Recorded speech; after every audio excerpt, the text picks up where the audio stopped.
What's up everyone, and welcome back to another Satisfactory in VR video, where today we're going to be setting up our huge turbo fuel power plant. So we finished phase 2 in the last video. We've unlocked all of the bits that we need, so we're going to hop right in, stick it with the build style we're using, and go and set up our power plant. So the idea is we're going to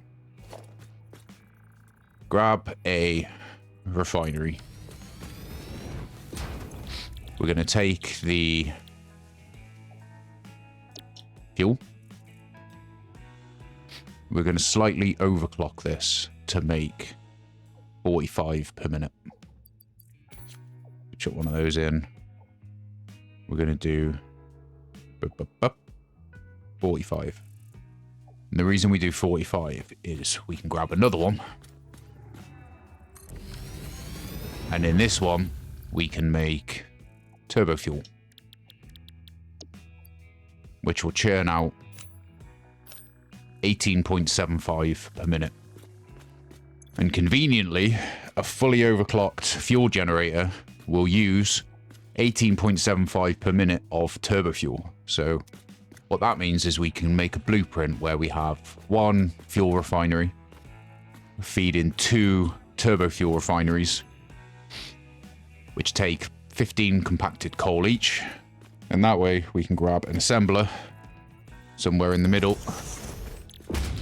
that can churn out some compacted coal, and we overclock to 30 per minute. Boop, boop. That means we can feed, in one blueprint, we can go fuel plus compacted coal into 2 turbo fuel, and then we can power 2 generators from 1 blueprint. And what we settled on was this. So this is the blueprint I've put together. We have our crude oil input here, which that should be black, but we'll fix that later. We have our coal and our sulfur come in this way. And then we have our polymer resin byproduct come out this way. Up on the top of the blueprint, we've got our slightly overclocked assembler down here. We have our fuel refinery here. This fuel refinery outputs into just a buffer, just so we can make sure it runs efficiently. That splits off into these 2 refineries that will make the turbo fuel.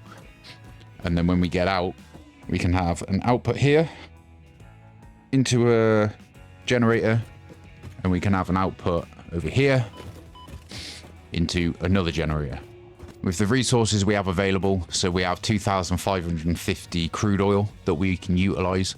So we need to bring in all the coal to go along with that, which I think is 1,500 a minute, I think.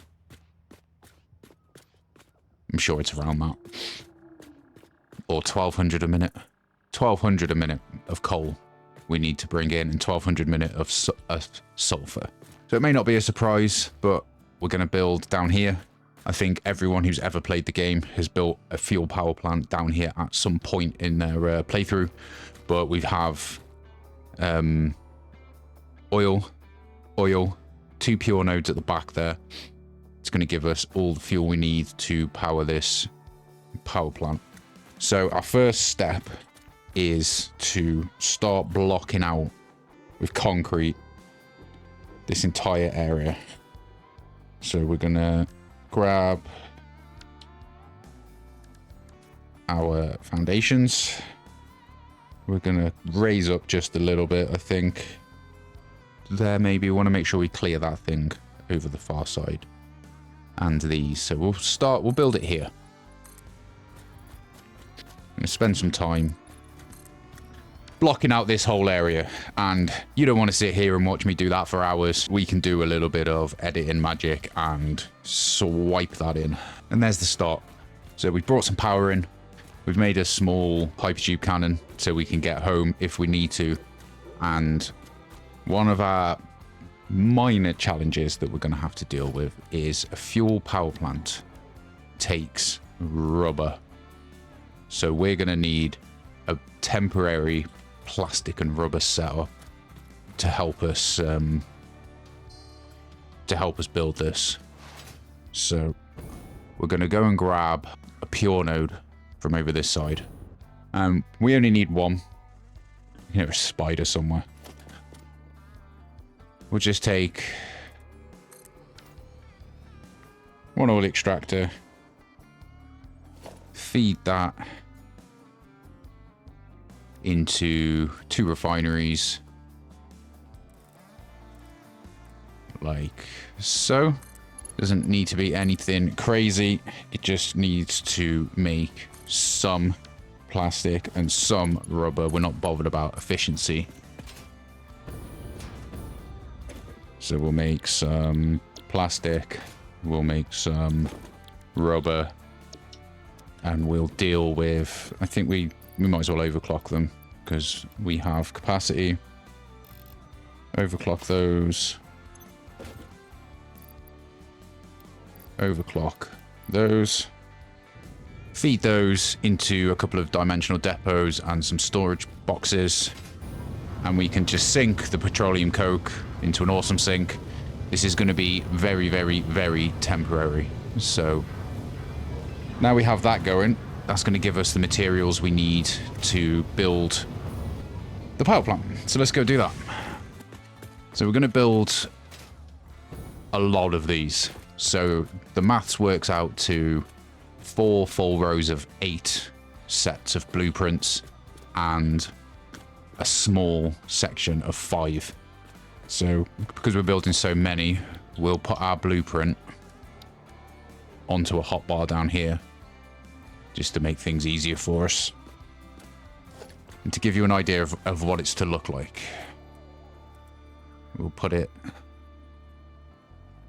that way round, like so.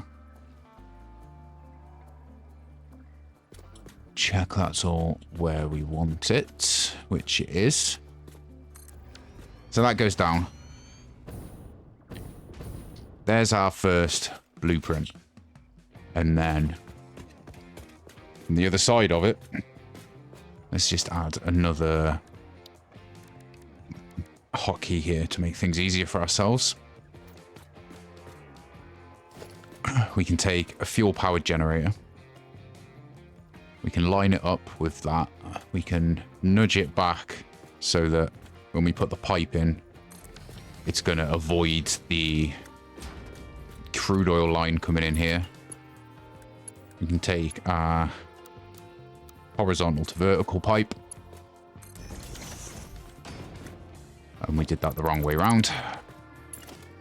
If we go from the machine into the generator, we have a nice bit of space for our crude oil line here. And that, in theory, is our first placed blueprint.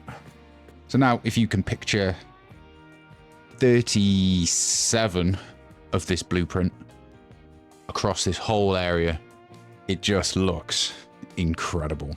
So rather than just having a big, just standard row of generators and a standard row of turbo fuel refineries, we have these little modular sections working all the way down. And here, my friends, is how it turned out. And I am so over the moon with how this went. So we have one row of blueprints here, slightly raised up, which is great. I was really hoping to get some height changes into the plant. We have another one here, another one here, and our fourth one comes down and then up, raises up here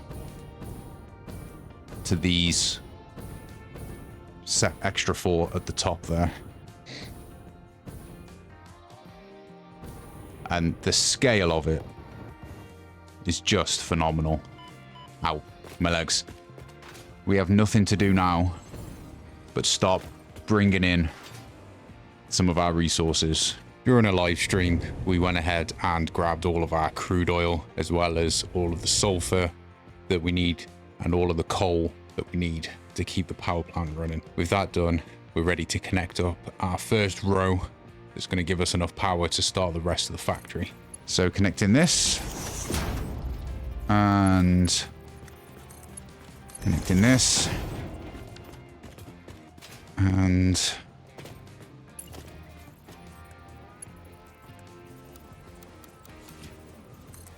connecting this. Brings the whole thing to life. Would expect to be seeing this come on. We're making compacted coal.